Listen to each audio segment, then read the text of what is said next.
That's the mentality you got to deal with, and that's what you deal with in a motherfucking fight. A guy that wants to kick your fucking ass.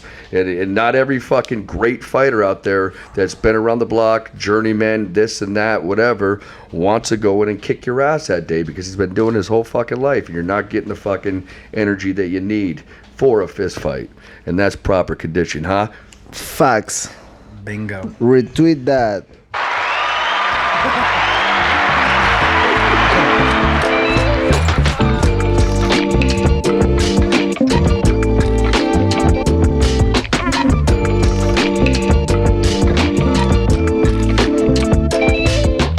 Hello, this is Chito Vera. This is Jason Parillo. This is Luke Rockhold. You're listening to the MadHouse. Who you fighting? Yeah, I'll come back this summer. I got 6 months. I got back in the USADA pool. We're working our way. Find some lungs, find some energy. Maybe not break my nose and at fucking 5,000 feet.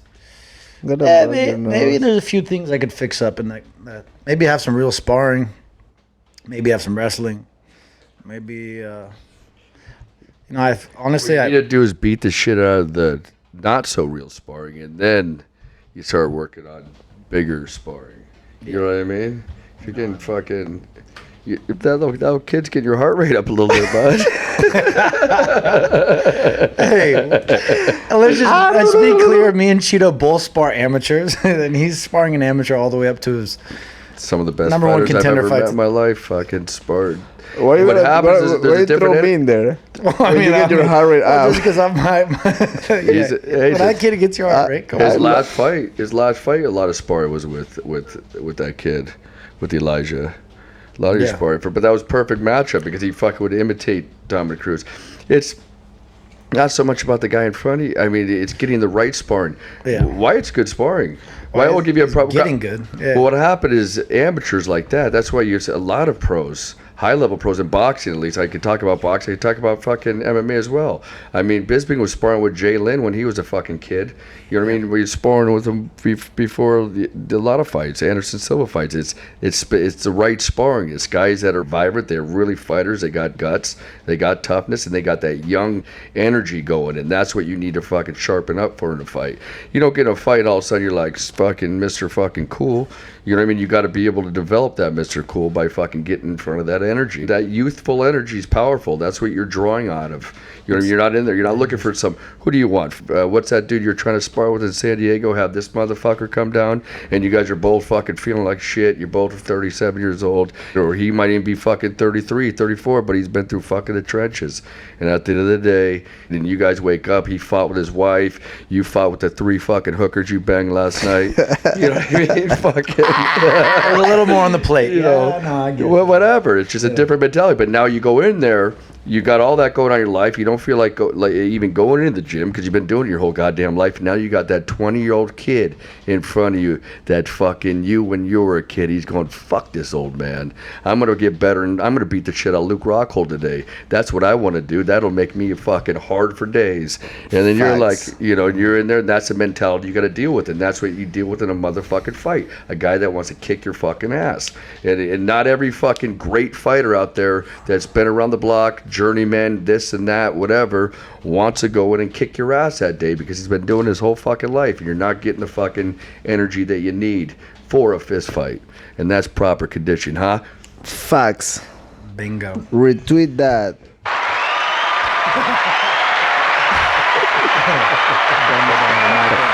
Applauses for my guy right now. Bravo. No, but yeah, right? It's nervous energy. It is. It's like... And not looking for any excuses. The kid clips you a few shots, you know where he's at. It doesn't matter. It's like, good for you, kid. I'm going to fucking block that lane a little bit. I'm going to learn to walk you down a little bit more. Because you fight the same way you always have because you're so fucking athletic, you get away with murder.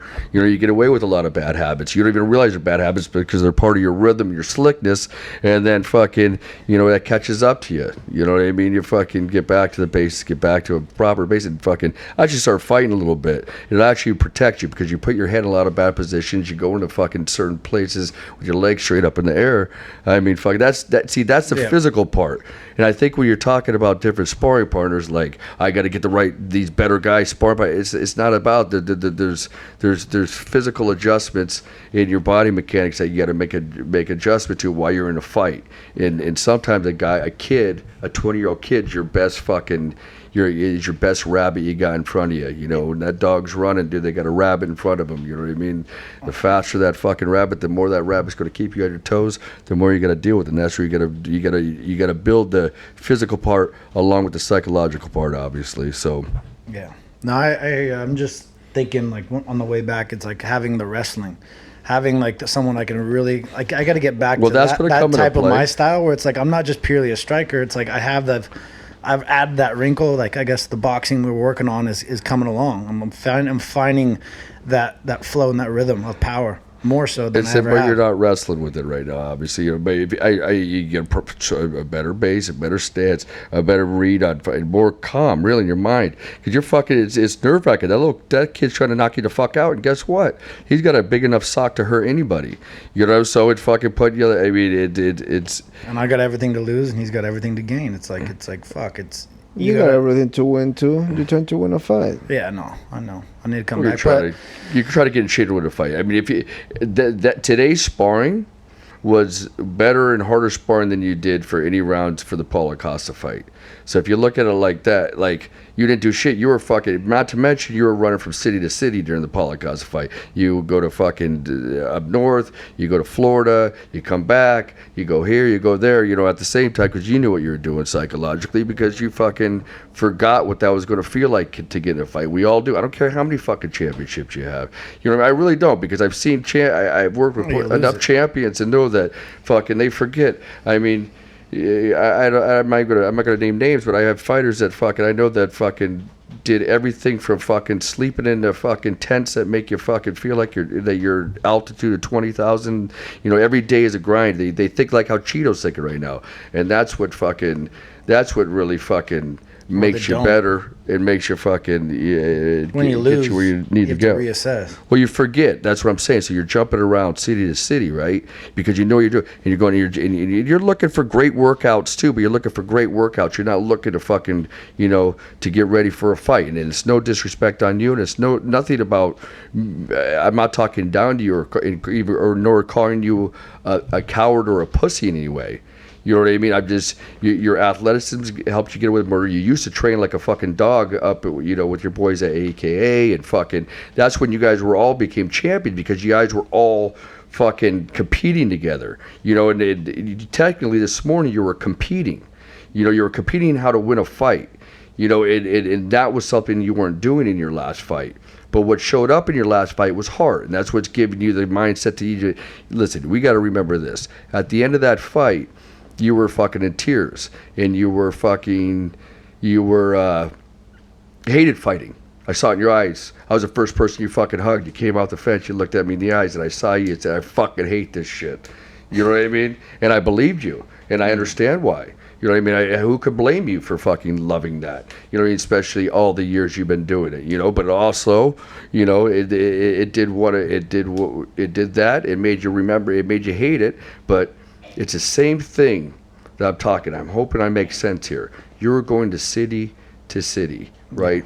Leading up to the Paulo Costa fight, right? You would say, and again, it's not how you forget what that felt like just 5-6 months ago, or whatever the Paulo Costa fight is. You forget what that week or two. I'm not saying you did. You remember now, especially if we're talking about it. For sure, it's fucking. But it's like you went to Chito's fight against. What's the kid you fought last? Dominic Cruz in San Diego. You go out there and you hang out with all of us for the week of the fight. Obviously, you've been training with Chito, so that's your boy, so you're fucking hang out. And that alone started weighing on your fucking heart. You know what I mean? That alone weighs on all of our hearts. You know what I mean? Got me excited. Yeah, it gets you excited, but also in the mode. I don't mean it, but it's still fucking remind you what the fuck that week feels like, what happens during that week. You know, then you catapult that into another week to where you're going to live the same week yourself. So regardless, what I'm saying is you are avoiding competing for this last fight? Were there injuries in play? I'm not looking. Again, I know you're going to make every excuse in the book after I have this conversation and finish talking about it, but I'm not looking for excuses. I'm trying to tell you something here. At the end of the day, you still showed the heart of a fucking lion, of a champion. You did in that fight, just being a shell of yourself. Do you understand what I'm saying? So, this going back to the 20-year-old kid that you're sparring. A 20-year-old kid will make you better than you were even that with that heart and just stealing their energy. You know what I mean? Who do we just talked about energy with this Corey Samhagen guy? You know what I mean, or whatever, or saying that Chito steals their energy? Yeah, he does. Fuck yeah, he steals it because he's in there fucking trying to steal everybody's energy in front of him all day long. Well, he's embracing the fatigue of the fucking road and all the shit that he goes through. And I didn't embrace the fatigue enough to where I got into altitude and my nose is shifting all over my face. And I remembered like all these things. And fatigue makes a coward out of all of us. And so after that fight, it was like, yeah, it sucked. Knowing I didn't have the energy to keep up. And you build that feeling my nose break all over my face. It was like, fuck, what the fuck am I doing this for? But at the same time, you get away from it, and you don't feel like you're living. So the closer you are to death, the more you're living. I don't know. So you got to put yourself close to death. But at the same time, like honestly, before the fight, I think I had the best mindset going in, like in the back room. You get the weird mind shifts through fights, and all of them they're a little different. Especially after 3 years off, it was like I never felt better going into the fight. Never questioned myself more. So that day, I felt better. That's why if you're physically conditioned, there's a mental conditioning there too, though. I mean, your heart was the fucking biggest thing in that fight. It was your mind, your mind was fucking your heart and your mind, your guts weren't fucking weren't quitting. Your body was quitting in that fucking fight. But there was a lack of conditioning because there wasn't connected because you weren't in front of that 20-year-old fucking kid. And I'm gonna say it has to be a 20-year-old kid. You can go get fucking ex-champions or whatever. So what I'm saying, you weren't in the line of fire enough leading up to that fight to where you could but your guts and your experience and your heart were in there, and that fucking gave you, in my opinion, a draw. Even that fight, I mean, it was close. People fucking slapped me in the face for saying that, but I think they also would agree with me, and some people would even say you won. It just depends on how your eyes look at a fight and how you judge it. You know what I mean? Everybody's emotionally connected to a fight because fighting is an emotional motherfucking thing. So you even draw an emotion. You drew emotions at people. You had most people saying fuck Luke Rockhold going to that fight. Everybody in that goddamn stand were on their feet after that fight, cheering you and loving you during that fight. Not because of what you're doing physically, because you were fucking running a little bit too much. But that would have helped. It's because you're putting your hands on your knees, you were exhausted, physically showing that you were fucking done, and saying, go fuck yourself. I'm still going to try to fucking win this fight. And there's something to that, you know what I mean? And that's what you want to try to capitalize. Knowing and reminding yourself that you have that fucking heart, you have that guts, and now if I can put the physical back into play, that I could be fucking as good as anybody in this fucking world. And that, I mean, it just keep on connected. That's what you don't need to question what you're doing. You don't even need to tell anybody what you're doing. You gotta just fucking do it. And every once in a while, try to listen a little bit to somebody. You know what I mean? Like you are right now. It's a good thing. Because I'm serious. It'll benefit you in the long run. Because I'm not trying to tell you something like I fucking know it all. You know this. I repeat the same shit to fucking Chito for the fucking since he's known me. You know what I mean? And you know what's good? You know why Chito's being so responsive, and I really think it's benefited him, is because no matter how many times he hears it, he pretends like he's hearing it for the first time, because he's reminding himself, I am hearing this for the first time because I've got to be reminded of this, because that's what it's all about. And that's what my job is. Facts. Facts. Man. hey, we need this guy I still all the listen time to you. for that. You took my fucking world title, and I'm still here.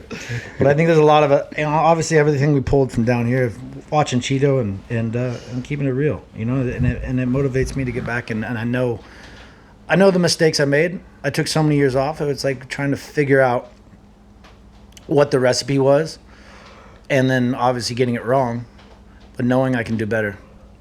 Knowing I found the mental state of mind to get back in there, but now I got to get the physical connected. So, mind and body. Let's go. Hand by hand with the spirit. I want to get into. I got to take people's energy. Honestly, I used to. You want to know how to take people's energy? Hunt.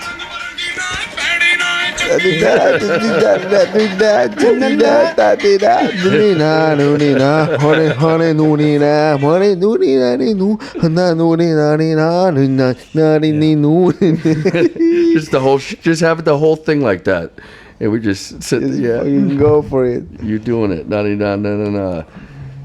All right, so back to Chito's fight. Chito,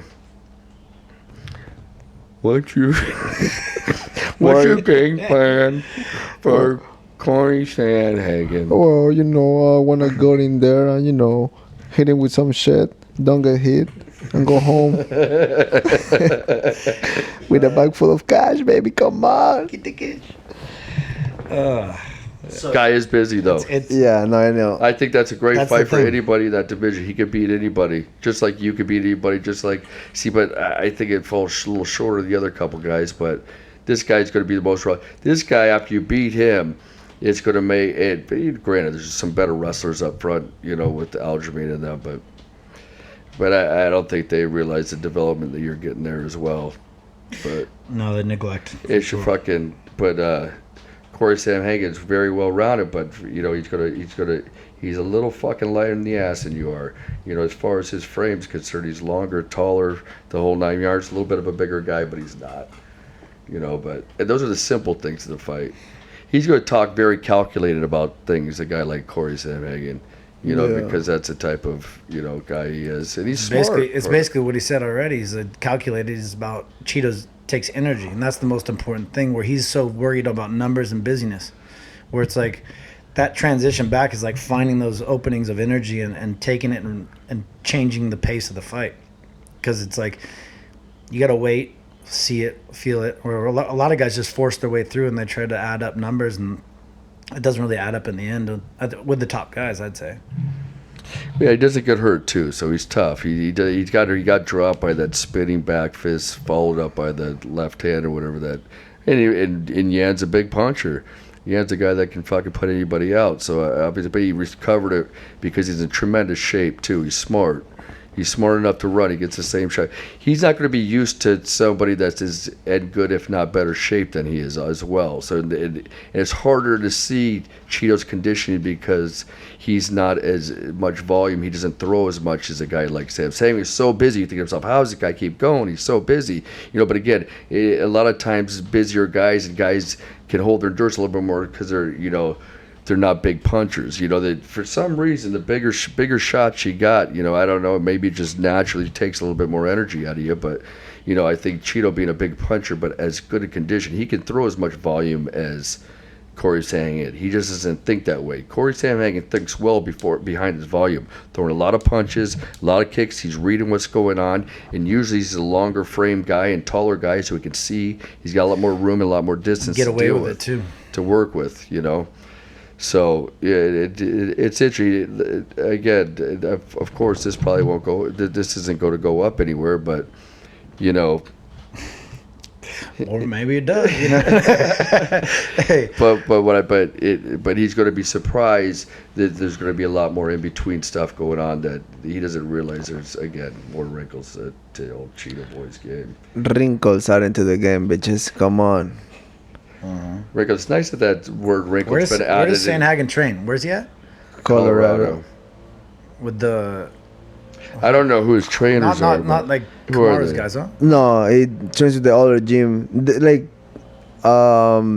Kamaru's people like Rose and Trevor Whitman, they use a gym. I believe they use the cage on the gym, but they don't really train together. It's like, It's the same, but not. Huh? no, I don't know. He trains at Elevation Fight Team. Who's the guy though? He trained with some. Who's the wrestler guy? The guy the knee bar guy. The knee bar guy. Ryan Hall trains him in Jiu-Jitsu. Yeah, Ryan Hall. Ryan, Ryan Hall just done, huh? He took that one loss. He's out. Yeah. He's quit. Is that all right there? They have this, yeah. Yeah, well, after that loss, he kind of like Close bail. fights. Neither fight, but both is that TJ. I watched both TJ Dillashaw and the other kid Yan, and they're really fucking close. But now that I watch them again too, I could see how they got. Yan definitely see how Yan won that fight, but TJ's was close. TJ's were very close, but I can see how he won it. TJ got a lot of balls. TJ got hurt in the kickboxing fight, but he put him on the fence for a long time. So, yeah, you're probably not doing a lot of damage. But if I'm able to hold you, Even I'm winning. TJ knows that's a boring way to win a fight, but I think he blew his knee out as well. He blew his knee right? in the first round. He And instead a of cut. He got a bad cut, too. a bad cut in the eye, yeah. But instead of defend, he let his knee blew up just for punch him. I'm like, but he just because he's a tough guy. He don't give a fuck. Who? TJ, like, yeah. instead of defend that knee bar, he went and let his knee rip just for punch him a couple times. Well, he probably didn't think it was going to rip. Fuck, in that position, in that, Been through some wars. in the inside heel hook, if he's in, he's gonna rip. Is that what he got? Was it heel? Yeah, inside heel hook, yeah. But he went like, fuck it, rip it, just to give him one punch instead of defend and get out of there. I didn't watch Sterling and I fucking hate footlocks. Sterling and Corey. How did he? He just manhandle, just shoot a double leg, took him down, take his back, choke him out. Yeah, there's a strength thing going on there. It was just a quick. No, but Sterling doesn't operate any other way. He's just one shot kill kind of guy. He doesn't try to mix it up. Oh, dude, he's gonna he be a mixes it coward up until lot. he's got a hold of you. He actually makes him light. He just the term I keep using here is a little light in the ass, and that's what that seems to be when he's got a guy that fucking can stand in the face his knees and his tricky shit. They're tough enough. So like a guy like Yan's a good example. I'm not going to talk about Chito because Chito hasn't fought him yet. I know I have a feeling how that's going to go. But it's being a little light in the ass because even in position, he gets in good position. The grappling too. The guys are just they're a little stronger. Everybody seems to be a little bit stronger. Am I right or wrong on this? And that's why a guy like Aljamain just he probably felt Aljamain's strength and just went.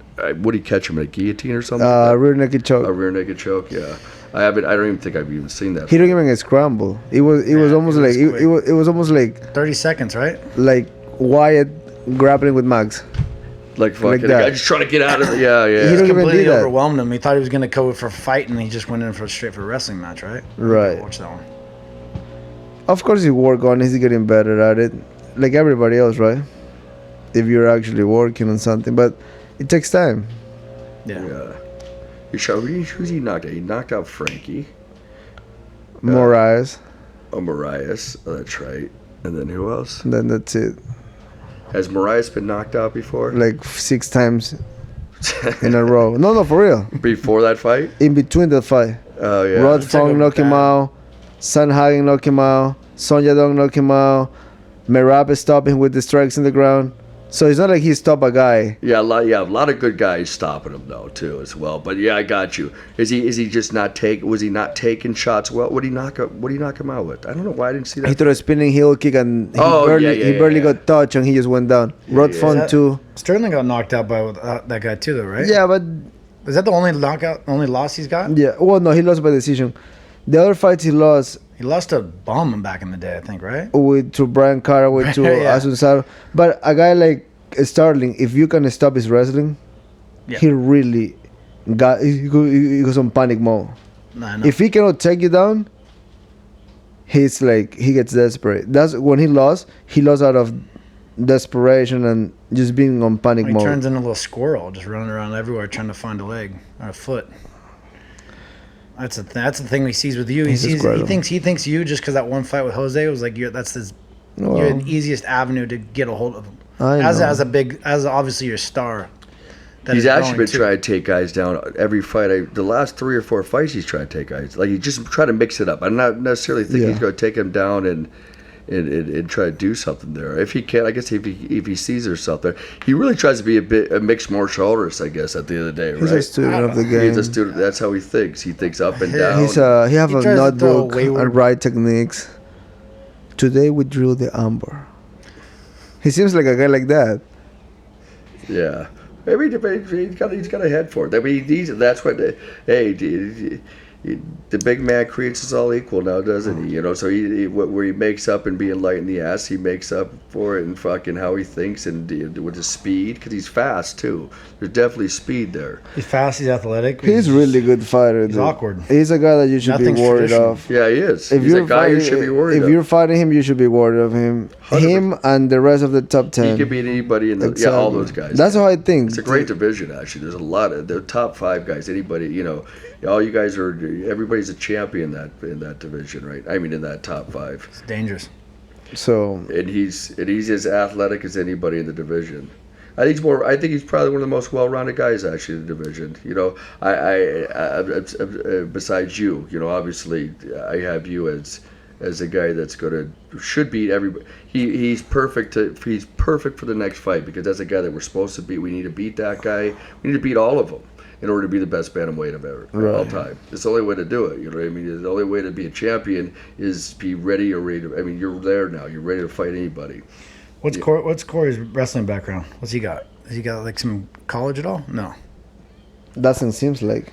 He's got high school wrestling. He's got. Well, I heard it's something, right? I feel like the last 2 fights he was maybe 0-5 in his first shots on. We need a tech guy. That guy would help. Look it up. Yeah, well, he shot on. He shot on Song Yadong. He shot on Dillashaw got once. stopped 5 times the first 5 with Song Yadong. Yeah, right. I guess he's wrestled with alpha male those guys all the time, but at the end of the day, he's trying. He's trying to mix it up. What would you say out of his last 15 takedown attempts? How successful do you think has he been? He shot on TJ, couldn't take him down. He shot on Song Yadong, took him down towards the end of the 4th round, and then before that, he had 1 submission by triangle in his UFC debut. Okay. He's a basketball player. Smoky Hill High School, where he played basketball. Who? Corey Sandhagen. No wrestling background. And then he took up martial arts. Yeah, well, same as me. Yeah, late. Good for us. Fuck wrestling. Late to the party. Fuck the wrestlers. Boring fucks. God. We come to fight. We come to fight. The world needs more people. Shit. That's a fucking. Oh yeah. So you're a fighter? Yeah. Would you wrestle at? Have you wrestled? Hey, wrestling. Graduated with a degree in psychology. Look it up. Talking about energy. He knows the energy. That's for sure. Oh, we should hire him then. We're a couple head cases in the gym. You should can't wait for the press conference. Let's get psychological. Well, that's what I think that's what There's no thinks. press conference in the Apex. Yeah, No. It's we got a cute media day that you go in there to throw on an outfit and talk to the most important outlet in MMA in the world, and they ask you, how you feeling? That's pretty funny. It's not even funny. Like, I don't know why they keep putting you back there at the Apex. I like it. Yeah. Oh yeah. I mean, like energy wise, how do you feel versus like the arena? Well, do you feel the difference? It feels like sparring. It feels the same fucking shit. You're going through a real fight with a real motherfucker in front of you. You can be in your fucking Like grandma's cage, basement. It's the fucking same. The only reason I say I like it is just because it's convenient. You want to know why? You want to know why? Why? At the Apex? Because it's a 5-round fight. It's a main event fight, but it's not a title fight, and you can't pay-per-view or you get the same TV deal. Everything's the same thing. So it's a main event fight, and it's a 5-round fight. The same budget, but it's free. Budget. But it's a free type of fight. They could put that like third from the end on a 2-title fight pay-per-view card per se. Then we're talking. You could do that. But it's also a 3-round fight, which for me right now, I like Chito continue to fight these 5-round fights, and being a main event, you can't. To be honest, being a main event beats out Anything. being the third on a pay-per-view big card. I mean, Third, yeah. I think it draws more attention. He's the main attraction. He's dealing in it. And there's a psychological thing there as well, getting used to dealing with that type of media and that type of pressure of having these interviews all week and having all the attention focused on you and having everything about you and the guy that you're fighting. That's what the champions consistently have to deal with. So It's cool to go to new territory though and bring new fans to you. You know, I mean, you move to like a different country, or you go out, show up and show out. And you take that whole energy from that specific area, and everyone starts vibrating. Winning breeds everything. Yeah, the winning too. Yeah, winning. You can win in your grandma's basement again, and you get anything you fucking want. Anything. I don't know. I didn't win, and I still feel like I gained something, right? Well, because you show heart. People like that. You gained a podcast. Do you feel more? Do you hear more at the Apex? Or can you hear like Parillo more? Like it's so loud. Well, you can hear him more, but I have a great ear. Even on MSG, I could hear him. I just have a good ear, and we have a good connection, so I don't have to look to the corner to know what we're talking about. And sometimes he says very minimal things that are a lot. But it's just because the connection is a daily, everyday conversation. Sometimes I just pull up here in the garage and we talk, and it's like a drug addict going to see some drugs. I'm coming to have the same conversation that he said earlier that I pretend I don't know it, but it's good for my mind. So it's repeating over time make you better, I guess, right? Nah, drugs get better. Repetition. Wait, Parillo, what did you say? What was your drink of choice? Got. What? What do you mean? What was that? Whatever you got. How did you and Chito fucking come across each other? How did you guys unite? Chito put the energy. Chito fucking. No, yeah. Chito, he came up to you where? When we first met at. Go ahead, you'll talk. Raise your hand. You're on the class. I raised my hand because, I respect my elders. So, I was asking him to train me for a lot of years. He was basically saying, fuck off, I don't want to train you. I wasn't saying that necessarily, but go ahead. Hey, let me finish. This is like where were you in the career? Like, so we had the Ultimate Fighter. I met you on the Ultimate Fighter, Latin America. I did that. Yeah. Make my UFC debut and everything. Went back to Ecuador. Thought myself I can win fights out of Ecuador. Realized really quick that I won. You can't train out of it. Even still today, you can't make it out there. There's no infrastructure. There's no minds out there that can help you get better. Sharp. Whatever. I went and fought in London. When Bisping fought Anderson, I fought in that car. I lost that fight by decision, and I was like 1-2 in the UFC. So Sean basically put me and says like, "Hey kid, I like you, but I'm gonna give you one more fight because I really like you." He literally told me with those words. I should cut you right now. But I'm gonna give you one more. Figure it out and win, because you lose next fight, you're done.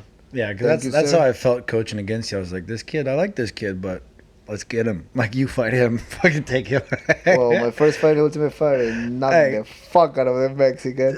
Because, hey, check this out. It was we were Team Mexico. I was with Kane. Yeah. I was coach with Kane, and you were Team Latin America. Yeah, I was like, fucking get this. They make me wait until the end of the first round, which is like week number 4. We lost every fight. We fucking owned you. Yeah, the Mexicans were fucking us up. Really. Viva Mexico! Woo! We used to have a little chant. I was like getting down with the boys. And then when they asked my fight to go, they put me against like the most veteran one, the ones with the more KOs. This was a setup. They was expecting me to lose in the first 10 seconds. And we all were training at Jackson's.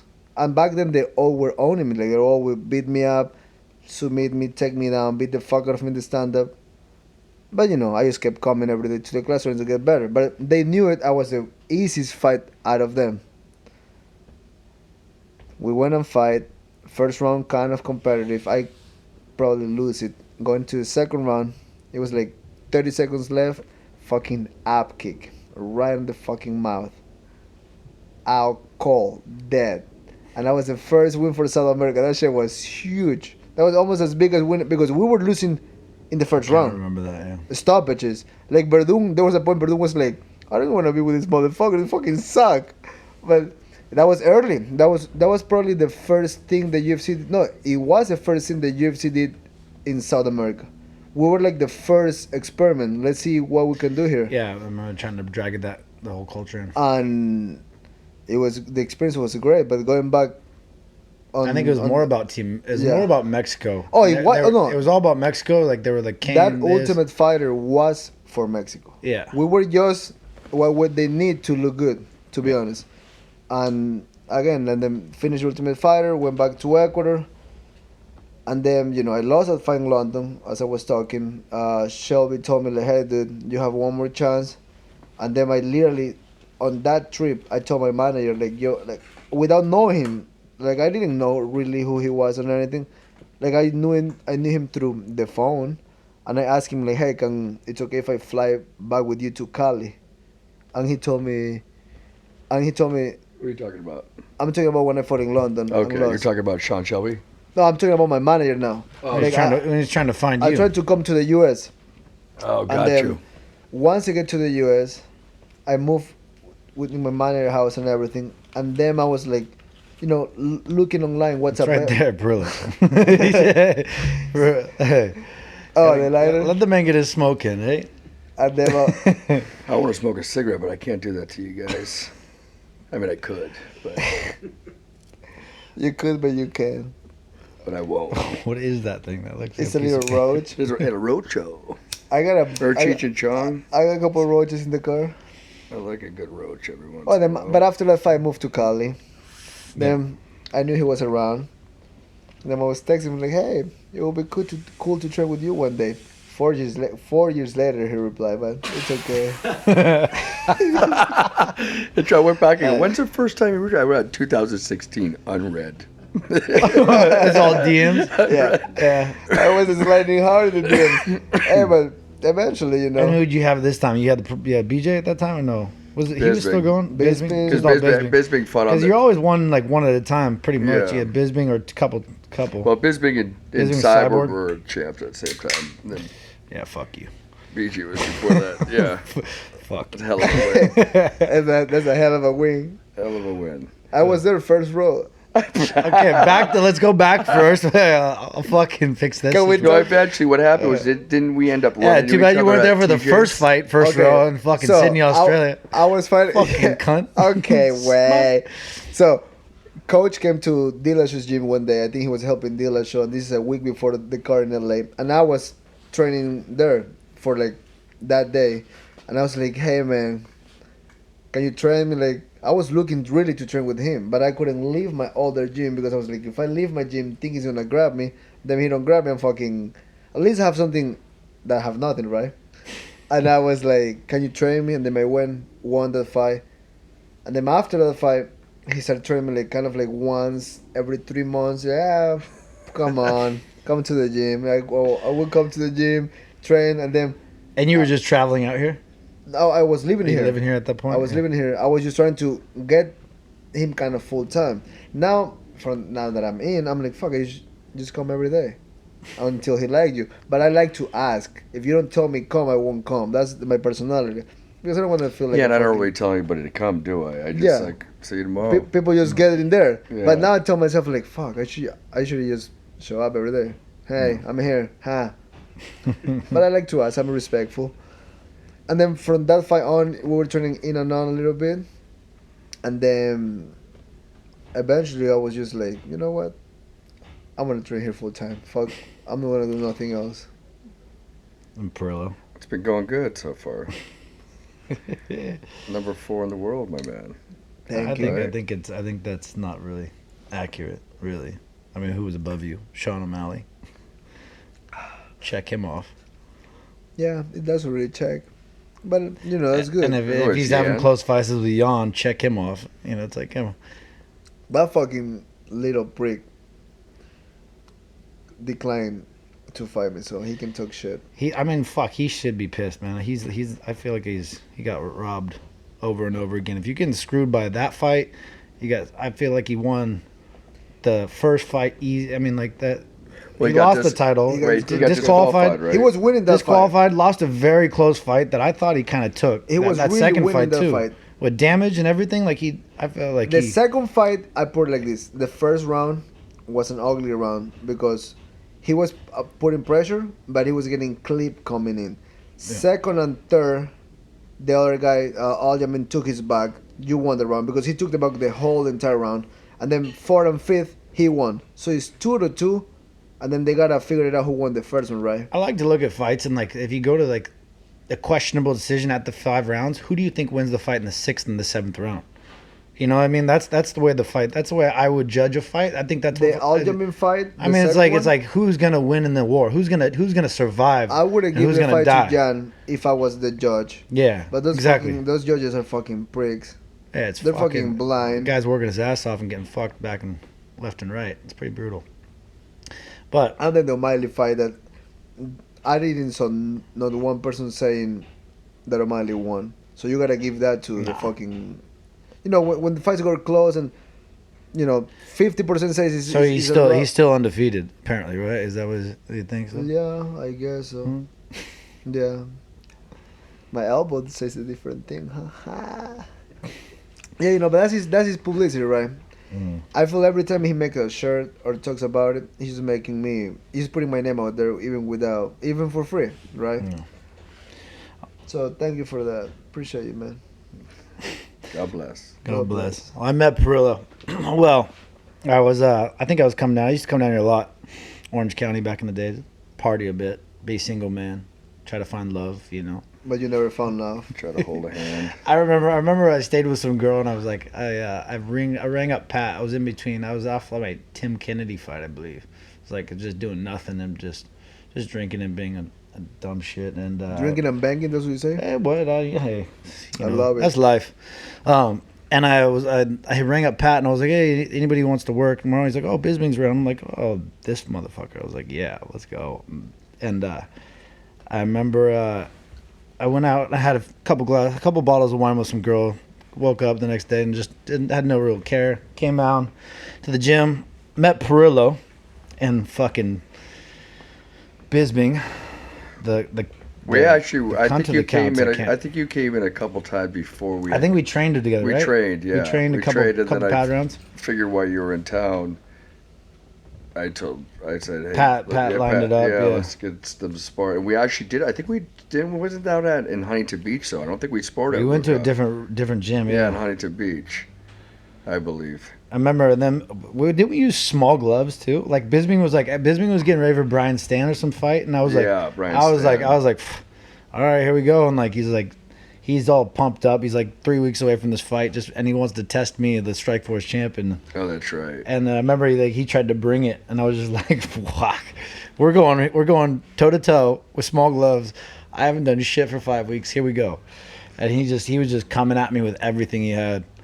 And I remember like that's it was. I remember I had him the first round. I think the second round he started coming on a little bit, and then we did 3 rounds. I think 2 or 3. We did 2. 3 rounds. 2 or 3. I don't know. Did 3 because it was a 3-round fight. Usually we try to shoot for 3. Yeah. If you had 3 in you, I mean. I was dead tired, and it was just like everyone against me. I was like, what the fuck am I? What did I just sign up for today? Just walked into, Just locked me in the cage with small gloves. I was like, we're sparring with small gloves today? Oh yeah, that's what he's great at that. I was like fucking hey. I put my guys in a fight. Yeah, I do see a lot of guys come. He's in a fight too. You're a beast. It's not like you're. I was Strikeforce champion too. I was like, I had a name, and there was like, some fuck guys you. come to the gym sometimes and they expect like meets and kind of like a circuit. He was being cool. Bisbing was being super cool too. He's like, oh yeah. Hey buddy. And then just fucking lock me in. I was like, oh fuck. Here we go. One of the first time I came to the gym, you did that with Dave. You were like, hey, jump in the ring. I was like, okay. Yeah. And I remember, and then like I think after the rounds, it was like Bisbing was like, "Oh, so appreciative." He was like, "Oh, thank you, mate. Those fuckers there. Let's exchange numbers. Let's train together." I was all pumped to train and do his thing. And then there was the acquisition of Strikeforce coming to the UFC. I remember things started like shifting, and then Bisbing went on some fucking show, and he's like, "Yeah, well, let's just." I spot Luke Rockhold, and then let's just say, yeah, man, I'm the unofficial Strikeforce champion. Yeah. I was like, this fucking motherfucker. I was like, I'm gonna come kill you. And I was like, from that point on, I was hunting his ass. That's a great fucking impression of the UK. I love Charlie, what do you think? Hey, I've had awful. I've had a bit Charlie of a history. Agree. I have a history. I love the accent. Look, we got English Charlie here. He knows. It was awful, not good. You should speak like that from now on. It sounds pretty good to me. Yeah. No, anyway, so me and Bisbing had it out from the start, and that was the once we had our first fight, it was on. I remember we went to Australia, and there was so much back and forth with all the pommies just coming at me, just slanging and just trying to rip me down as much as they could. And I was like, you know what? Fuck these guys, dude. I was like, I'm gonna walk out to the Battle of fucking New Orleans. I walked out to the clankiest. Is that what the song Johnny is called? Horton song? But we were in Australia, so it didn't really ring. But it was like everyone was like, "What the fuck is this song?" Yeah, they probably think you're a fucking weirdo. Yeah, of course, it was great. But I was laughing. The point is, I was laughing on the way to the cage, and You were having fun. I just ruined Parillo's fucking whole trip to Oh, Australia. he's coming back on you. Hey, well, we always had good rapport. Like it was like, you know, it was like we were battling. The fight world is such a small world. It's so fucking small. Like we obviously liked each other and we worked together before, but you know, like when you're on different sides of the lines, it's a fucking war. Actually, a lot of people Bisping fought I had known and had a relationship with, held hand pads for him. And I've worked. I mean, from Vitor, Kung Lee, there's a handful of guys that Anderson. Yeah. Anderson, yeah, exactly. There's a lot of guys that I knew kind of like that before Bisping fought. 'Cause, I mean, you guys all fight each other, like you said. Small world. Yeah. How's your relationship with Biz now? Great. The ting. Great. I still talk to Mikey quite a boy. bit. He's a busy guy, though. He does all his commentating and whatnot, so in his movies and stuff. So he does a lot of traveling and work. But With yeah, no, we with stay no in knees touch. and one eye, he still wants to come in and get it. I like that. Yeah. He's like he's just a fucking warrior. He's like one of those guys you don't understand why they're good, but they still keep winning. Those are the fucking dangerous motherfuckers. Like you're just like he's got an awkward rhythm and style. You think he's shit, but like he's just such a fucking tough motherfucker, and he's got this weird rhythm, and he's been doing it for so long that he finds a way. If you force your way through a fight, he'll take advantage of it. That's what I did the second time. The first time it was like I had this like I was like I think I made a bet. I was like a fucking $100,000. I'd knock you out in the first round. And I was like, I was trying to make him take this bet. I was like, I fucking guarantee you right now, $100,000, I will knock you out in the first round. I was so pissed about him fucking calling himself the Strikeforce champ back in the day, and he wouldn't take the bet publicly. And then I literally had it on my mind I was gonna put him out in the first round until the day of the fight. The day of the fight, I was like, you know what? Fuck this shit. You're better than this guy. Just relax, do your thing, and I just had this moment of realization. Just let it go, and I did. And it was like everything in that fight was like slow motion. It's like one of my better fights where I can clearly remember everything so clearly. And I remember after the first round, he's like, "Hey, motherfucker, you didn't put me out." I don't like right in between rounds. I was like, as Bisping, just true to form. I was like, "You motherfucker!" I looked at him and I was like, "I'm gonna get this motherfucker right now." So you owe 100,000 is what you're saying. He never took the bet. That's the thing about gambling. You got to take the fucking bet. Hey, Mikey. He didn't take. Cash. Yeah, you Yeah. know what? He didn't take the bet. That's true. But you know what he ended up Fuck. taking? The motherfucking belt. All I remember was the first fight. Fuck, I don't Ole, want to talk. ole, Mikey. Hey, motherfucker. I like when people compare me to him. So, Hey, we're he's, cool, a, Mikey. he's a tough dude, man. Similar career, far from this fucking country. Hey, my career is becoming more similar as we go. Yeah. Hey, honestly, I took my losses. I lost my belt. I lost my spot, but I feel like I can still do some runs. Of course Some you runs can. to the top. Just gotta find the right energy, right? It's all about the energy. It's huh? all energy. It's your soul gotta be attached to your mind, and your mind gotta be attached to your heart. Oh wow! I should write a book. I think it's the same thing. The You take any and the mushrooms heart. today, Chito? Yeah. Huh? You take your mushrooms today? Yes, I did. I took half a gram. Do you care like which ones you take? No, I just let them talk to me. no, like with strains. Yeah, I don't. I feel like some strains, like I had a couple strains, they're fucking like I took Yeah, them like I with- think they call it Yetis. I got a half a pound of Yeti mushrooms. I can't even take them. They're just With- like they take me to outer space. I'm like, Yeah, but it's not that's the mindset. the thing for me. And this is facts. With marijuana and shrooms, I'm not trying to look for the cookies and cream or these mushrooms from Thailand.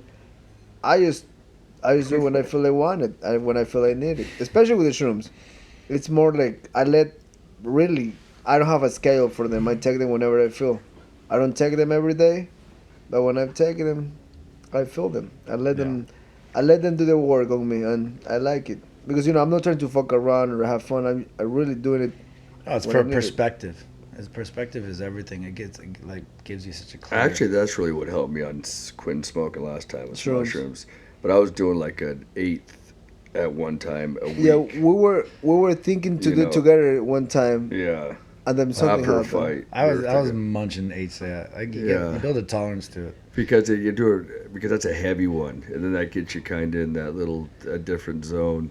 Well, fighting Right. is such a And you were Dramatic. doing it right. You were like doing it once a week. By myself, I go down to the riverbed and just walk, Yeah. and I got my fucking crazy Red glasses, I those red remember. glasses, everything was just walking around, just going, hey, talking to people. It was all super. It was big time. Like COVID was deep then, right? Yeah. So everybody was like, I'd like walk, hey, I'd forward because everybody's walking and running at the time.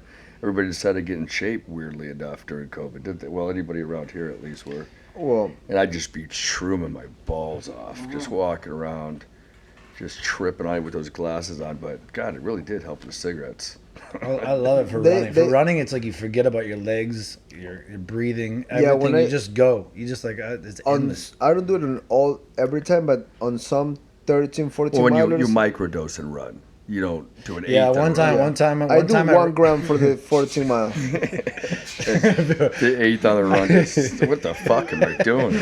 One time I took about eighth, maybe more. I was like last training camp. I had Cole like helping me out, and I started to just lose my mind. I was like down on the Santa Monica Pier, and I was just like, I started to just slow motion. The guys at light shows doing all these twirls and shit. I was like, You were running? I was running I was like 4 miles in. I was like, I'm gonna fucking power 8-10 miles. I got this. I was like, fuck Cheeto. I'm gonna fucking get this shit. And I'm like 4 miles in, and everything just started slowing down. I was like, and I literally just stopped, laid down on the grass in Santa Monica, and I just like staring at the stars. I was like, hey Cole, you need to come pick me up. I can't fucking go. I can't do this. A funny one that I happened literally to had me. to go home. I took 1 gram, and I tied my shoes and went for a run. And like within 20 seconds, I figured it out. My ankle was trash. So probably the day before in the sparring, I really hurt that I didn't feel it until running. Yeah. So I kind of like I said, I want to power this thing. I'm like, it was so trash that I have to stop, right? So I came back home, jumped in the sauna, and I forgot I took the gram. So do the sauna, get off the sauna. I was chilling, and then I don't remember what it was. My wife told me, this is like a year ago. My wife told me like, hey, can you go pick up something in the mall? Went to the mall, boom, nothing happened. When I got to the mall, those motherfuckers explode. It's crazy. And then an hour passed by. 1 gram. An hour passed by of me, 1 gram.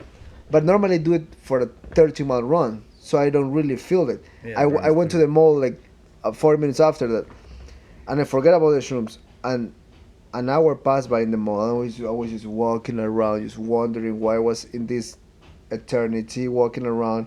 And then Maria called me like, yo, Eternity. did you pick it up? And I was like, and she was like, you want to pick my stuff up? And I was like, picked up what? I was lost. I was just walking around with mouth open, just kind of like, just being there. What do you got for us, Jason? You seem so quiet over there. I'm tired, man. We had a trip to Vegas fucked me up. The drive home. Yeah, the drive home. I got a couple FaceTimes. Of course it did. You look like it. I treat Coach good, put some good music, drive nice and smooth. I went 9 days no drinking, and then I fucking popped the bottle open on the way home and fucking. What happens is when you drink every day, you're not hungover anymore. You know, the hangovers don't exist. You go drink every day, and then take a couple weeks off or 10 days off. That hangover's a motherfucker. It's a couple days. I It's not tried. fun. I told him, think about it. I asked, you want me to throw it away? He didn't give it to me. Whatever I happened? tried. Whatever happened to throw away cigarettes too? I thought you were gonna quit That's cigarettes. that's the whole point of the drinking. I do drinking first, then cigarettes. It's a lot of battles when you do drinking and smoking at the same time. So I figured I'd do the drinking, get off the same. It's a lot easier when we're in pandemic because I was by myself every day. You see people every day. It's a little bit harder. The world's working. We're out doing stuff, eating, going to, having fun. you want to drink. The holidays are over though, at least, so that helps. Holidays end, you can. Holidays is just this rain too. This rain's crazy right now. Oh my god, my Santa Cruz, my hometown, is just destroyed. There's like billions of dollars of damage. It's only gonna come further south. It's just, it's so much. There's so much like. Going to finish. The war is gonna. Bro, it's fucking nuts, man. I like the rain. It's crazy. See? Yeah, you like it until you see like what's going on up there. Fucking assholes out there, fucking adding more contamination. Yeah, it's getting worse. It's getting worse. Don't throw garbage, guys. Recycle. Jesus. No. What are you doing outside for the health and the healing? Speaking of, you said you were doing some things in Vegas, huh? You got some things going? No, in Vegas was just training, but like, you know, I like to use my sauna a lot, like pretty much every day. And the cold plunge, I get in that thing is fucking There's nothing ice better. everywhere, and I get to a point like, you don't. Of course, it never get easier, but I just jump in that motherfucker for 5 minutes, and I feel like. Sauna first, though, right?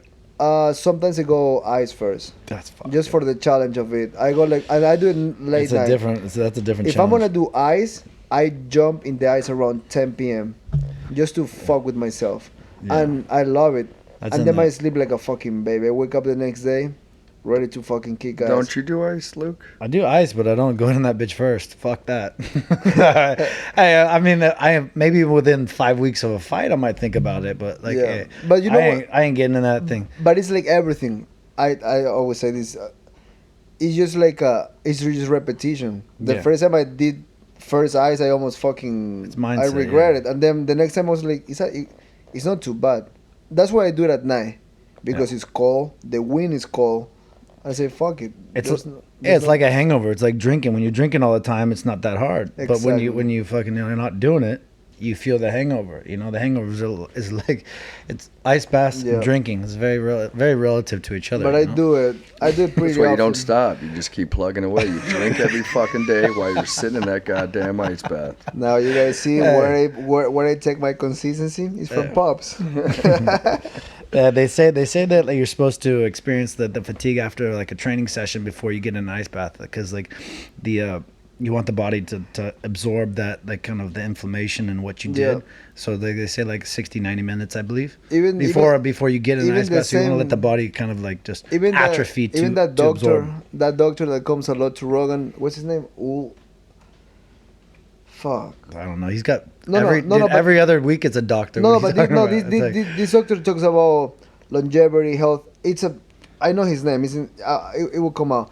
But he says that the days you do anything like performance, like if you go for a long run or like a really hard lifting, that day skip ice. So Yeah. that makes sense with what you say. So I've been doing that for the last couple months since you told me that. If I do a really long run, only do sauna because keeps my heart rate high and prolongs my capacity. Yeah, you want That's the what- muscles to like absorb that beat down that you put them through and be like, okay, and then they battle back.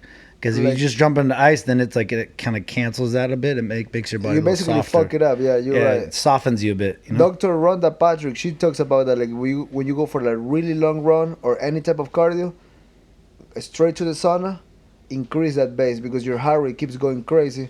So if you go for a sprint or in a fight or whatever you do for living, Yeah. sport performance wise, your cardio goes crazy. And I've been doing that for years now. Like after a run, jump in the sauna like almost at 200 degrees, and I'm used to.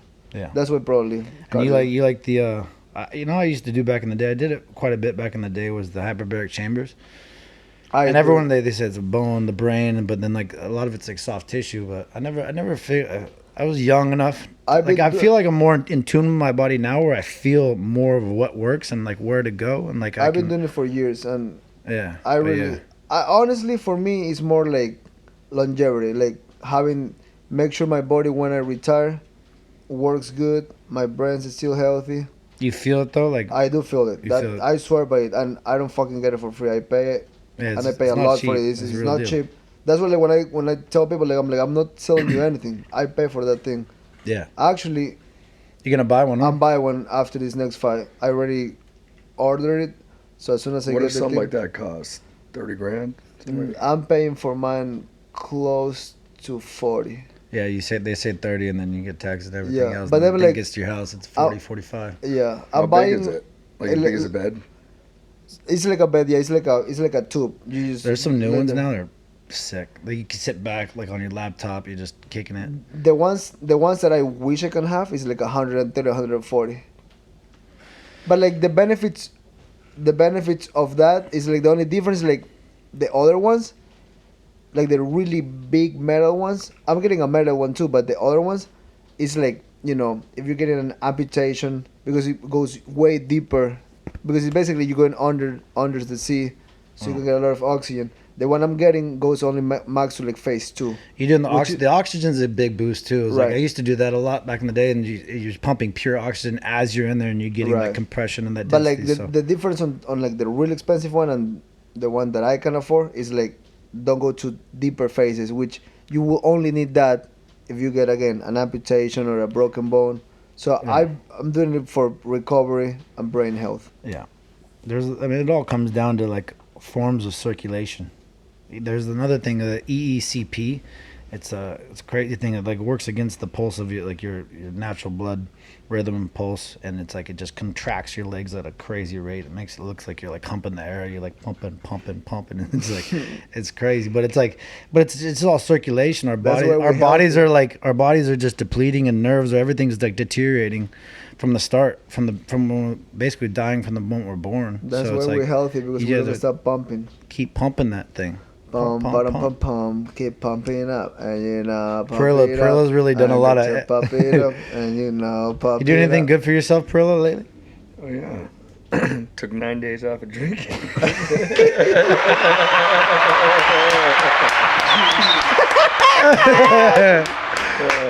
I thought we just talked about this, didn't we? You want him to tell you the story again? When is the last time you went to run? And I know, I got to get back running. you're a runner though. Like you know crazy how hard one. it is for me to start running. I'm A just a crazy heavy one. footed Hey, dude. check this out. During the pandemic, when he was going crazy, he sent me a screenshot of a 13-mile run. Out of nowhere. At a 8-minute pace. No 8:01, no 8 fucking 30. Crazy. And I was like, fuck. And then I tried to match that. Guess what? I fucking failed. I finished my So shit, fucked up. but it was like a 9:50.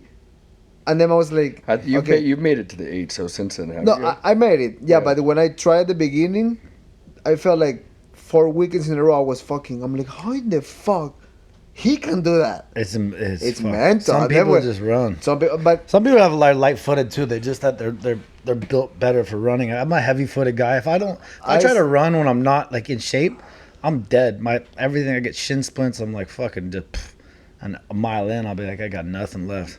well, yeah, no, you know when he. That's sent me like the that- main conditioning though when you're boxing too. I mean, I was grew up being a boxer, so that's all we did was run like a deer. You know, sprints, all different type of running, interval running, long distance running, sprinting. You know, you name it, running. You gotta do it all at the end Yeah, of the but day. you build a running base too. But I think you're right too. I think some people are more natural runners than others. Yeah. Problem as well. It's like surfing too. It's like heavy footed people like they don't do well. It's like I noticed like when I was decent, I was like getting better at surfing when I was a kid in high school, and when I was lighter, and I was like I could actually like the moment I shift up a couple pounds, I'm like I just get very heavy. It works for my kicking for sure. Like just launching legs, but like Launching anything else, like muscles. running and surfing, all these like skateboarding. I used to do a lot, and like if I was a little heavy, all my weight goes to my legs. I'm just fucking thick and just slow. Thick and slow. Shit. Go to heavyweight. See what happens. Well, kicking's gonna get you Fuck, more man. money than skating and surfing. I'll tell you that. Facts. You'd be Facts. surprised. I don't know. Some of these skateboarders get fucking No, I'm not paid. saying that. Well, Skating- I'm just saying skating you. is- Oh. Thanks, bro. Appreciate it. Dude. Hey, he wasn't specific talking about you. I wasn't talking about like actually trying to get pro. I was like, fuck. I Okay. grew up in Santa Cruz. I like doing it. That's where I learned to get tough. Chito's got to do. I'm gonna go pee. I'll be back in a second. I feel like as we get older, we get worse in so many ways, but we can also get better too. And I feel like I am getting better. I'm getting meaner. I'm getting. I feel like Well, you're getting in there. Like I said, you weren't getting in there. You weren't getting in there leading up to that Costa fight. I'm telling you, there's a big difference. There's a, but you showed heart. That the heart of a champion. That's how you've been a champion in the past. There's a reason for that. You got guts for it. That's why you're continuing to try to do it now. I guess you got to just keep plugging away. Hopefully that ankle heals up. But here's a guy that actually is going to fight. Yay! In 5 weeks, 5 Chito weeks. Vera. Thank God, 5 weeks. That's I like nice. that quick kind of like turnaround. Like when they let you know you're fighting in 4 months is a lot. When they let you know like it's only like 8 weeks, fuck yeah, because it's quick. And then if you're doing the right thing, right? If you're in shape, if you like coaches, if you keep plugging away and they call you, you can go anytime. So I feel good about this one. Get in there, beat this motherfucker's ass, and keep going. 1 month, 5 weeks now. 4 weeks for 5 weeks. No, 5 weeks tomorrow. Yeah, 4 weeks to the fight. We have 5 weeks till the actual date of the fight tomorrow. That point when you really start to feel it, you're like, okay, Yeah, 5 weeks. I feel know. like 8 weeks. It's like you're still coasting. 7 weeks, 6 weeks. I- And then you get to Well, this Cheeto's mark, you're like, technically- okay, now everything's. But you're already so far ahead. Okay, he's technically training as if he's fighting anyways. We're still sparring twice a week. We were sparring twice a week 3 months ago. You know what I mean? Yeah. Like we're still saying it's not, it's not a wide range of sparring. We got the same couple guys that come in, but they're again young kids that are hungry and are going to keep your energy right. You forget. You start getting happy a little bit, buying a couple houses. Chito's going to buy a second house here, for God's sakes. Escrow. Start doing that.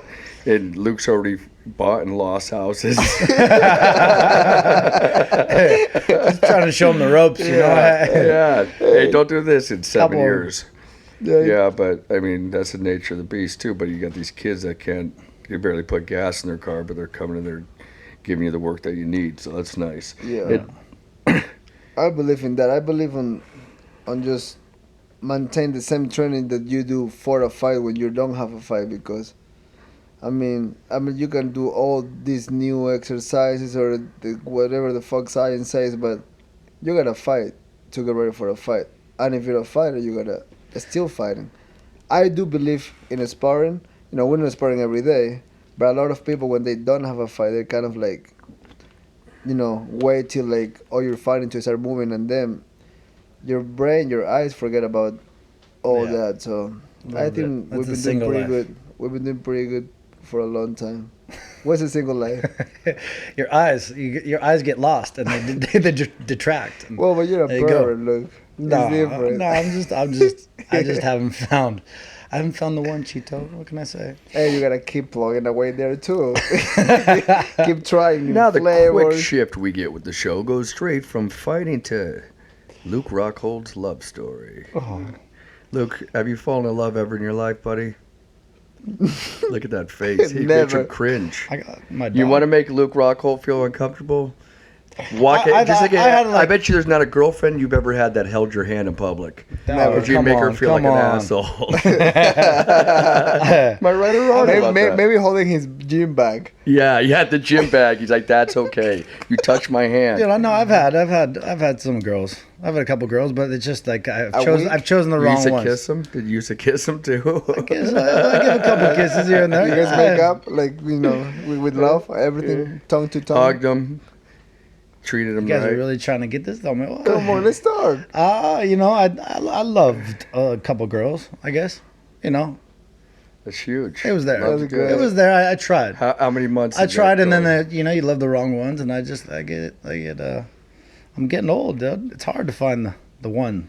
Just Well, keep The girls, plugging away. as you get older, these girls get like they get they come across a lot of different people and things, and it's not always right. It's not always as pure as when you marry the one you love at 12 years old. Like, well, Well, Chito Chito got married at got married 17. at what? Like at I got married like when I was like 14. Yesterday was our anniversary. 11 years married, so Hey, Where's- hey, where's the cheer where's the button? clap? 11 years, baby. plugging away. Yep, that's Staying huge. consistent. 3 kids. 3 kids, See. 1 dog. Yeah, that helps the focus right there. Yeah. That does keep you on. No doubt. Yeah, It's actually, like, that's why I came here. I went to the gym, we'll go home, go to grab a coffee with the lady and the baby, get a ride in the truck, drop them home, come here to have this wonderful conversation. See, Chito reminds his girl every day he loves her. You never even hold a goddamn hand.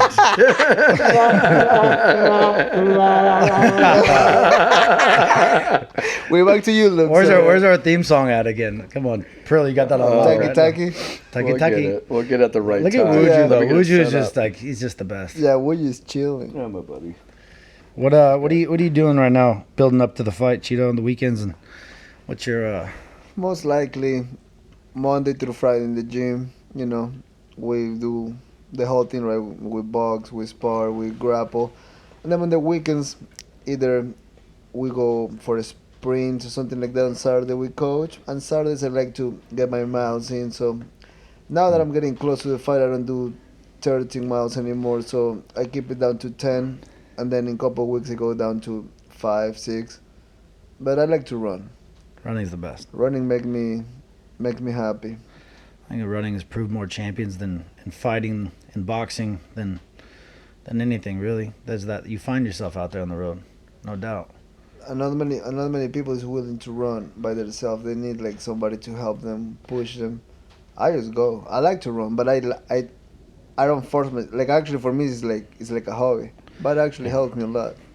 You're out there by yourself, and it's just like you set a goal and you have to finish it. And I was always like, earlier in my career, I always ran like 3-4 miles at most.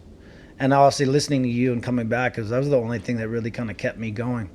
I had injuries and I wasn't in the best of shape, but I was just like, I had that time.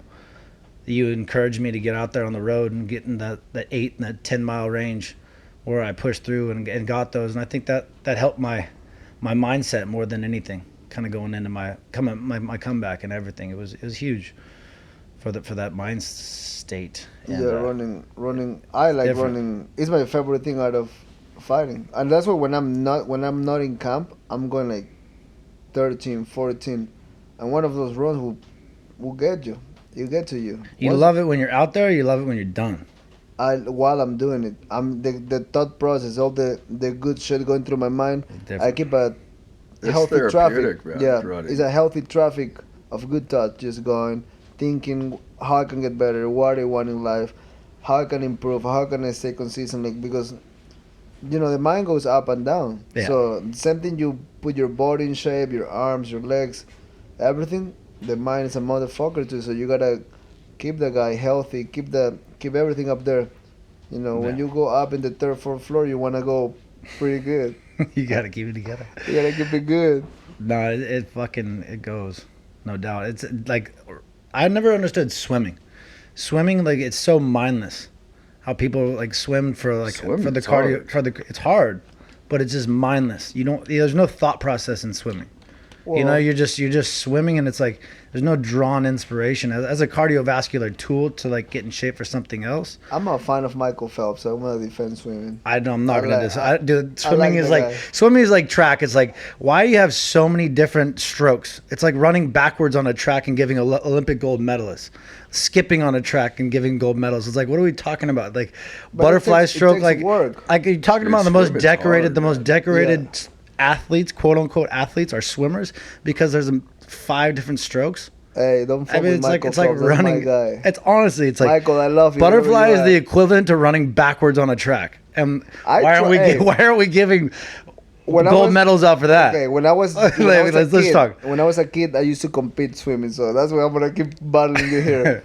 And swimming is cool. And I pulled my groin when I was like 9, because the butterfly, when you kick back, I pulled my groin and I pulled out of a tournament that was basically in this beach in Ecuador that you can go from town to town. That was beach. Yeah, thank you, coach. Yeah. Hey, people out there get what I'm saying. But well, yeah, bitch. Oh no, how you say it? The beach? I went to this bitch. Yeah, Well- my groin hurts. I'm talking about swimming, you know. Okay. So you go across, kind of like the ocean. It was like probably like a mile, and I have to pull down because my groin, and I was really sad. So this was just like a beach swim. It was like a tournament. Whoever gets first. Did you have junior guards? Bro, it's Ecuador. This is in the high school. In the high school pool. I don't know. They're not trying to save anybody on the beach in Ecuador. We used to have No. like in America we have this well in California, I'm not even sure if it goes anywhere else, but we used to have junior guards, which was the shit. That's really all right. I cool. used to I used to hate it because I was in Santa Cruz. It was like When I- 50 degrees out Yeah, there. was it hard to swim out there? It was horrible. I'd run. They would do a perimeter, like a Oh. run, swim, run. So you'd run a perimeter around the beach, and I'd hit the water where you'd have to run the buoy, swim the buoy, and I'd just sit there and I'd be like, just What- sit there and try to negotiate with the counselors. Like I didn't have to go. When I was a kid, you don't it want to get in was- that water. Yeah, because swimming's really hard. Yeah, but then you'd have to do it. I bet you it's even hard enough to win a gold medal doing it. It is. It is. Well, I used to really train, like kind of like be competitive and shit like that. And then I took second in a tournament once, and then when I went to the bigger one, pulled my groin. You know, my You pull your going swimming? Well, doing the butterfly. That's my point. When you fucking try to like go like butterfly style, Bro, the way you use your you had legs no is credit crazy. for butterfly. Hey, swimming is good. You're doing butterfly in the ocean? No, in a pool. In the pool, yeah. Yeah, I used to like swimming. My like the swimming teacher in when I was, I don't know, in first grade, dude, the guy was a fucking dick. He would throw you to the pool. Like the way he teach me how to swim was he'd throw me to the pool. Yeah, that's and I how was, they do it. Yeah, I was going down. He was like, "You're fine. I won't let you die." And just kick like he was like this, kick like a dog, and try to. And I was like, "Motherfucker, this is my first class ever." Yeah. You know, in the farm, my dad put me in his shoulders to cross the river.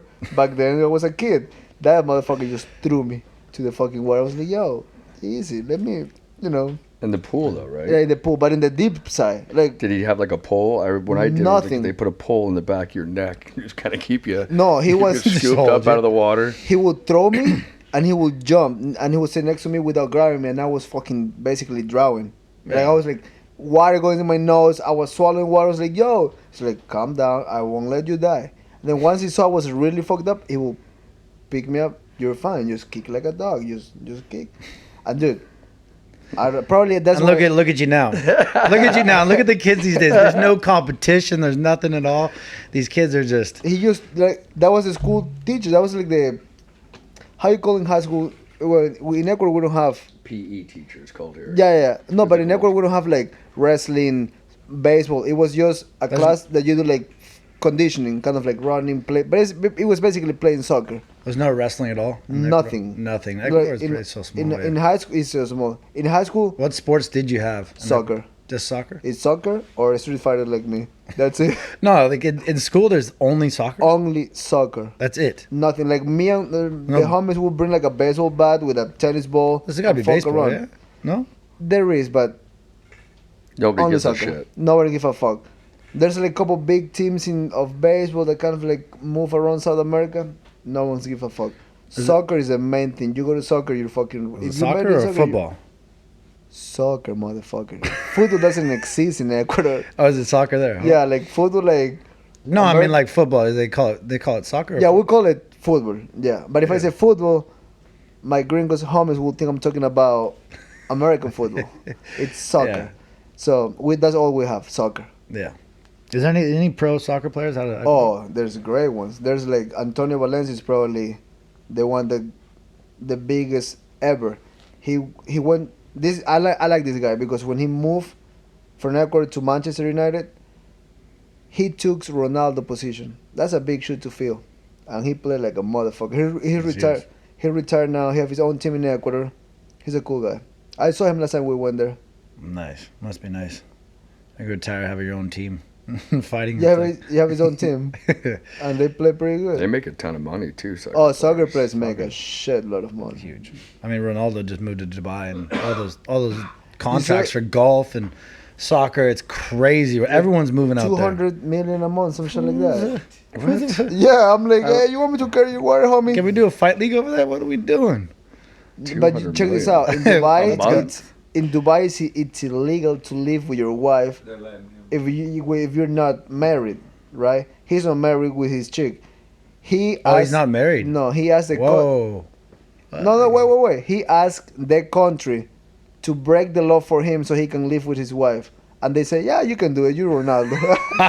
So he won't get his head Legendary. cut up or getting high or how you call when you get hanged, or he won't get hanged anything. He's fine. How do you call it when you get hanged? He's fine. What do That's they do? crazy. Do they hang people? I know in like no, Christ. in Singapore they cane people. You know what I mean? Like they've different. Like I don't know. Like So what are the in Dubai, punishments? if you're not married, you can, Yeah. have a partner or fuck, whatever. I don't know. You can't show intimacy in public too, right? Like or something like that. But if you're Ronaldo, you can do whatever the fuck you want because you're Ronaldo. You're Ronaldo, you can. That's He can amazing. have intimacy in public. And there's no taxes in Dubai too. Bro, it's Dubai. That's fucking crazy. 200 mil. Fuck. He still plays? Oh, I think they're giving those 200 mil to the golfers too, right? Isn't Yeah. some of those golfers are getting? They're pulling from the league. I can fucking cook kind of decent. You guys want to fly me out for 200 mil a month? Fucking cook a proper steak. Bring coach with me. Old tomahawks, Pete. Wow. Yeah, it's a lot of money for those guys, huh? For anybody. For jiu-jitsu people, they pay like crazy money, but you gotta move there with your whole family. Yeah, they love jiu-jitsu out there, right? You're talking about Abu Dhabi, is that where he is? Yeah. Or Dubai? He's in the same shit. They used Same to. thing. They used to. Yeah, I no know. more. Yeah, I think we'll. They still don't. They were still getting hold greedy. The, The Abu Dhabi was based out there, and there was huge paychecks. I mean, they were getting like $500,000 and more for winning. But then, from what I hear, the guys were getting so greedy, and they were taking the sheiks' money, and they were just the sheiks got over them, and they just pulled out, and the whole that There's- whole like it was like that I backing heard- all fell out. What I heard back in the day, since the guys there, like the main guys, really like so much jiu-jitsu out there, they would like tell any Brazilian legend like, hey, you want to move out here, and we pay you like this amount this amount a year, but you gotta live here with your family. So Right. the lifestyle changes, right? If you live in Brazil, you're having your caipirinha, your acai, you're barely naked in the beach. Then you gotta go to Dubai, dress a lot, and can fuck around, Well, Or some guys for the money do it. What's that? What is the Rotolo brothers? They're making good money to compete in grappling right Yeah, now. they're in ONE FC right now. Yeah, ONE FC, They're that's they're paying good out there. Yeah, And they're it's To huge. grapple. At Just to least, grapple. yeah. There's Just at to least, grapple. yeah. Do those kids want to fight at all? They kind of mentioned it a little bit, but like I think they feel will. like- I think They don't really need it. They're making a couple $100,000 a grapple. that's crazy because they're not the actual fighters aren't getting paid that much. Like I heard, there's a lot of problems on the back end through, like champions not getting like scratching to get 100,000. And they're paying the grapplers. I'm paying the twice that. grapplers more. It's like, what are we doing? Let's Yeah, get- that kind of fucks the industry a little bit. But in Asia, in the UFC, I think that doesn't like happen.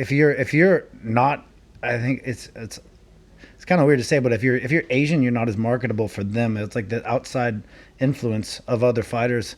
I think they're catering to pay more too. I think with the ONE FC, but they also got a huge deal here in the United States. They're the most publicly viewed. Like Who is? there's the ONE FC is like viewership around the world. They're the most viewed, I think, sport in Well, the think game. Think Like they get about more how than- many people China have, right? That's yeah, a- and they just signed a that's huge deal with Chinese Amazon. Yeah. They're in China or Japan? No, China. It's a Chinese company. Oh, it It's is. in Singapore. Singapore? It's in that China. I don't want to Chatri- be ignorant. Yeah. No. Yeah. Yeah. Okay. Yeah, I didn't know. I thought for some reason. I Chatri's thought based out of Japan. Singapore. Like he based it at Singapore, and but now Okay. they branch all over. Yeah, they All go over everywhere. Asia. They go like a lot of They're in Thailand right now. I think they're in Thailand. And I'm pretty sure it's pretty cheap to run the shows out there. I will assume, right? In Thailand for sure. Logistic wise. Kidding me? Now is it pay per view ONE FC or is it come with station? It's in Amazon, so you gotta have like a Amazon Oh yeah, subscription. gotcha. I'm sure if you have an Amazon account, I couldn't until this day. I couldn't figure it out how to saw live. I will go like on Twitter and see the live, kind of like results. But until this day I haven't figured out how to watch ONE FC. Yeah. And I do have a Amazon account to watch movies, but I don't know if there's inside already that, or is separate? You gotta pay extra. Yeah, I haven't figured out. I think they just signed the deal and they're just about to launch the first thing. Yeah, they're going. That big. one kid, that Brandon Lee. Have you seen that little kid fight? He's The pretty, Hawaiian guy. Yeah, the He Hawaiian came kid. to the gym once, right? He's a Brandon little Lee? gangster. Yeah, the lightweight, right? He's I'd have pretty to fun to say, watch. Yeah, man. he came to He fight can hard. wrestle. He can do it all. Kicks well. Who's he fighting Takes for? punches Them? well. I have no idea. Like out there, I just know like max 4 or 5 names. It's like the Rutolos brothers, Mike Musumeci, this guy from Hawaii, Lee. Brandon Vera is still fighting there. My boy he's the nicest guy in the world. He was the champion. He's fallen Brandon? off a little bit. No, La. He's a tough dude. Oh, the guy from He's from Florida gym, right? He's from back in Florida, Jim. He's from Burma. He's like a god in Burma. They put like a golden Rocky statue of him out in Burma. It's crazy. Oh, that guy is a good kickboxer. Punch you pretty hard.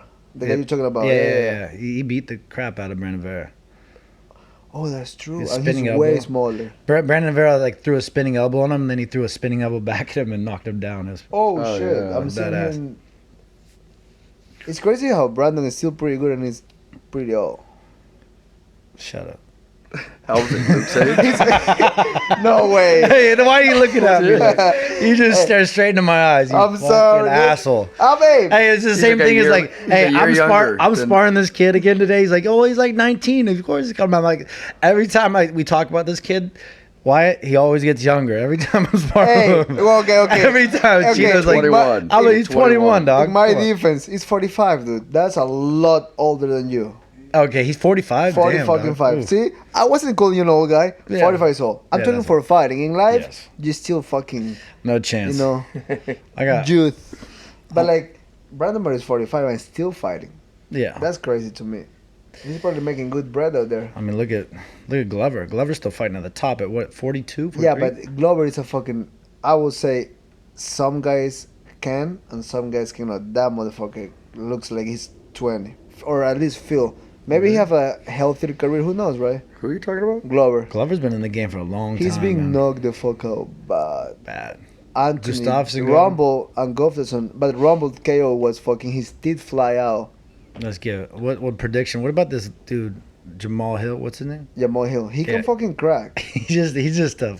Dude, I don't you get it. just- I don't get it, but I get it. He just doesn't care. He's got that just like He's like no a. fucks, He's like no a, fucks given kind of attitude. He's like an old school boxer. He goes in there, started like bouncing and just throw kind of like weird punches, and they knock the fuck out of you. yeah. He's- But I believe. what do you got? I mean, I think Glover. I think Glover. believe Glover will expose him in the ground. Yeah. But if I'm wrong, he's gonna get fucked up. Who's this kid fighting Strickland this weekend? Oh, that's Dude, the French guy. kid, I think Strickland's gonna mop him. I saw him hitting some bag work and doing some things. I think Strickland's he'll tee him up. I think. And the fight's at 205. So Strickland Is it? make two. Yeah, because it's a short notice, like a 3 days notice fight. Oh, because Strickland's got a little muffin top. Bro, it's 3 days notice. 3 days. 3. Strickland and Jamal Hill, they both like rocking the muffin tops. little Yeah, fupa, but- little fupas going in there. He make 204, and the other guy, the Frenchie, it's make 194. So it's a 10-pound difference. I like. Hey, Wait a minute. They weighed in and the kid was At only 205. 195. Yeah. And But the French is 194. he came on the scale. what are the 194. odds? yeah. What are the odds on that fight? I don't know. I think. I mean, if we talk about betting right now, like What was Strickland, Strickland's a. Be Strickland's careful with betting. 206? Is that Oh what it was? yeah, you can't No, talk about that. 204. Well, no, out of Or house. 204. I don't coach anybody. 10 I'm pounds. I'm Hey, a hey, joke. I'm Be joking. careful with betting. Just don't be an idiot, and try to leverage yourself. Yeah, he make but that's a 10-pound difference. Yeah. Strickland. Well, yeah, probably- he's a plus 145, dude. That's money in the bank. I say Strickland got it this weekend. Who's plus 45? Plus 145 Strickland's is a plus 145.